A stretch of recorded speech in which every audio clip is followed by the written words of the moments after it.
こんにちは、ケイズキャッスルのケイコです。今日はドイツメルヘン街道沿いのシュヴェープタという小さな町の古城ホテルに来ています。こちらの古城ホテルなんですが、ボルフスブルンネンという名前です。日本語に直訳すると、狼の湧き水、狼の井戸という名前になります。このホテルが1904年に建てられたんですけれども、もともとこのホテルが建てられた場所には、狼が水を飲みに来ていた湧き水があったというふうに言われています。この狼の湧き水なんですけれども、もともとこの地方に住んでいた住民と狼はとても仲良くしていたというふうにその伝説には書かれていました。お互いがお互いを守るという取り決め事をしていたということなんですが、ある日ですね、若い漁師が一頭の年老いた狼を銃で撃ってしまうんですね。その瞬間、この地域に住んでいた狼は一斉に土地を離れてしまいます。その出来事を忘れないために、その湧き水があった場所に記念碑が建てられるんですが、現在ホテルが建っている場所にもともとその湧き水があったというふうに言われています。先ほどですね、ホテルのダイレクターシュワルツさんに大変興味深いお話を聞かせていただきました。1904年にネオルネッサンス様式で建てられたこちらのお城なんですけれども、1階部分のレストランですとかロビーの部分は本当にその当時建てられたままのオリジナルの状態で残っているということです。今この私が泊まっている部屋、ここリビングルームなんですけれども、本当に広くてですね、過ごしやすい作りになっています。家具はですね、かなり渋い感じの色ですね。茶色を基調としたちょっと重めの家具が置いてあります。それから昔の暖炉も設置されていて、残念ながら火を使うことはできないんですけれども、お部屋の雰囲気をですね、とっても落ち着いたものにしてくれていると思います。先ほどたくさんお話聞かせていただいたんですけれども、もともとこちらのお城はですね、カッセルの起業家の娘さんがこの土地に嫁いできた時に、その娘さんのために建てられたお城だそうで、その娘さんは実際に1951年に亡くなるまでこちらのお城に住まわれていたということです。ただこういった大きいお城なので、やはりですね、お城のたどってきた歴史はいろいろ複雑なものがありました。例えば第二次世界大戦中、1943年から1945年の2年間ですね、こちらのお城は軍の病院としても使われてきました。その後戦争が終わってからは、ユダヤ人の親を亡くした子どもたちの孤児院としても使われていました。その後お城は様々な使われ方をしてきたのですが、現在の古城ホテルボルフスブルンネンは2011年にオープンしたブティックホテルです。実はドイツが東西にまだ分断されていた頃、このお城のすぐ後ろの森がですね、東西ドイツの境界線になっていました。こちらのお城は西ドイツの中にあったんですけれども、その境界線を管理する警察が一部利用していました。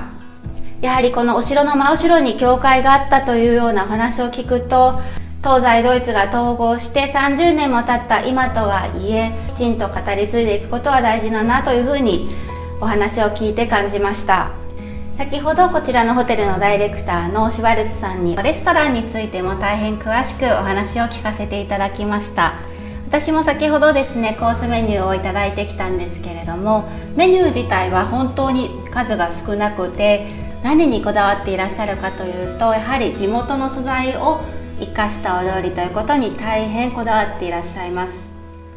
特に地元の素材を生かして作り置きはせず、注文を受けてから作るということで、素材が切れてしまうと今日はそのメニューは終わりです。こちらに宿泊しなくてもご飯だけ食べに来ていただくことも可能だそうです。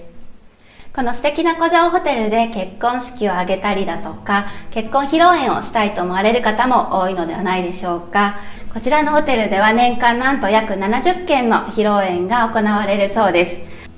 それからドイツの古城ホテルで何か特別なことをしたいと思っているあなたに朗報があります。こちらの素敵なホテル、丸々1棟全部貸し切ることができます。一生に一度何か特別なことをしたいと思ったら、意外と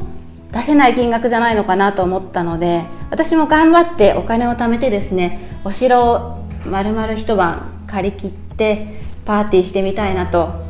こちらのホテルに滞在しながら観光で回れるところが周りにはたくさんあります。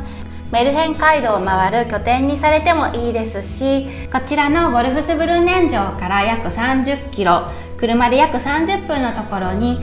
アイゼナハという町があります。こちらのアイゼナハにはバルトブルク城という11世紀の大変歴史のあるお城があるんですが、このお城はユネスコの世界文化遺産登録がされています。それだけではありません。実はですね、メルヘン王子ノイシュバンシュタイン城を建てさせたメルヘン王子ルードヴィヒ2世がわざわざバルトブルクまでやってきてノイシュバンシュタイン城を建設する際に参考にしたというふうに言われています。ノイシュバンシュタイン城についてはまた別の動画でご紹介しています。こちらにリンク貼っておきますので、ぜひご覧になってみてください。せっかくこんなに素敵なメルヘンのお城に泊まるので、ただ寝るだけではなくてチェックインからチェックアウトまでお城での滞在を目いっぱい楽しみたいというのが私流です。こちらに泊まられる方はぜひ時間をゆっくり使っていただいて、ウェルネスだとかお食事だとかスポーツだとかこのお城の周りの自然の散策だとか、そういったことにぜひ時間を使ってゆっくりとした時間を過ごしていただきたいなと思います。特にウェルネスなんですけれども、とっても充実していて、300平米もあるところにフィットネスの設備と、それからサウナ、マッサージ、リラックスルームなどですね、全部備わってます。それからせっかくの広いお部屋なので、ソファーでゆっくり読書していただくのもいいかなと思います。他にもですね、こちらのホテルについて本当にたくさんのお話を聞かせていただきました。古城ホテルというイメージにぴったりのホテルになっていて、日本のガイドブックにも載っていませんので、グリム童話のメルヘン街道沿いを観光される際はちょっと足を伸ばしていただいて、こちらのボルフスブルンネン城の宿泊を検討されてはいかがでしょうか。私を通して予約をしていただくと何かいいことあるかもしれません。いつでもご連絡ください。いかがだったでしょうか。今日は古城ホテルボルフスブルンネン城を紹介しました。動画を気に入っていただけた方はぜひいいねとチャンネル登録をよろしくお願いします。それではまた次の動画でお会いしましょう。ご視聴ありがとうございました。